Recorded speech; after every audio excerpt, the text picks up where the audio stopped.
can't escape them. It doesn't matter what channel you watch. It just seems that we're being bombarded with TV commercials about gambling. And while, of course, the voters will decide in November whether to expand the state's gambling program, these TV spots are chock full of claims. 11 News I-Team reporter David Collinson joins us now live with a fact check. David. Donna, $2 million and counting. That's how much the casino industry has spent so far in just the Baltimore market on TV commercials. And we've discovered the truth is the first casualty of this TV advertising war.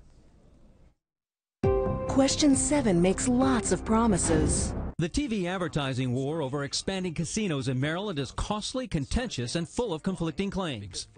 This ad opposes adding a 6th gambling site in the state. Millions of dollars for new schools and teachers.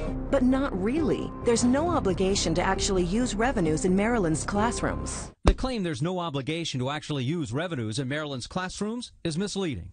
And how many are here? The legislation mandates that 48.5% of slots proceeds, and if voters approve, 20% of table game money go to the state's education trust fund.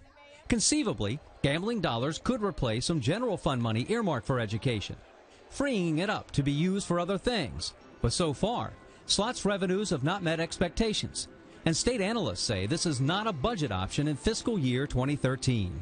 Thousands of new, good-paying jobs. We've heard this promise before. We've heard that promise before is another misleading claim.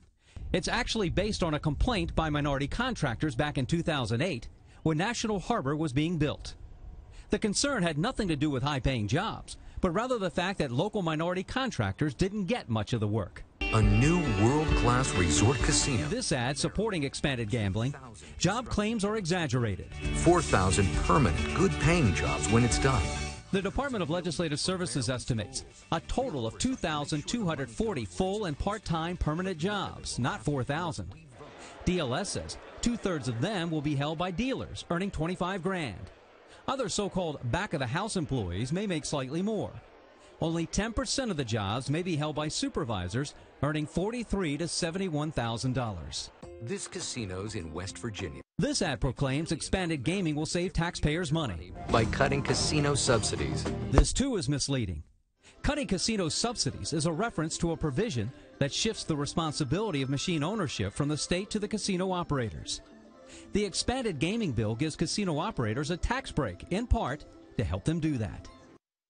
Millions are being spent because fortunes stand to be gained, or perhaps lost, if current casino operator predictions about oversaturation come true. Hollywood Casino in Cecil County is losing business to Maryland Live in Anne Arundel. Revenues at Maryland Live have declined since its blockbuster opening in June, and groundbreaking hasn't even begun for Baltimore City's casino. Reporting live from the newsroom, David Collins, WVIL TV 11 News.